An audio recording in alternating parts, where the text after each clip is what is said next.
होते. करोडो रुपयांची प्रॉपर्टी त्या ठिकाणी असणारे लोक बिग बॉस मराठीमध्ये खेळत होते. पण ऐका ना, त्या मर्यादा मातेच्या देवळामध्ये ज्यांनी नैवेद्य ठेवले ना, त्या नैवेद्यावर जो जगला त्याचं नाव सूरज चव्हाण. अरे गणपती बसवायचाय त्याला, 2000 रुपये नाही त्याच्याकडे.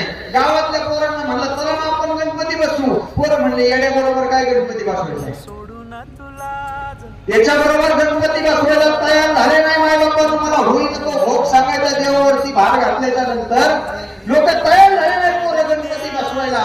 पण माय बाबांना त्या जगन्य त्या परमात्म्याने ठरवलं, सूरज चव्हाण बिग बॉस मराठीची ट्रॉफी जिंकून आला. त्याच्या मागे एक पोलिंग गाडी होती, त्याच्या पुढे एक पोलिंग गाडी होती, आणि जे त्याच्या बरोबर गणपती बसवायला होते ना ते पोरं म्हणते सूरज एक सीट बिघडले ना.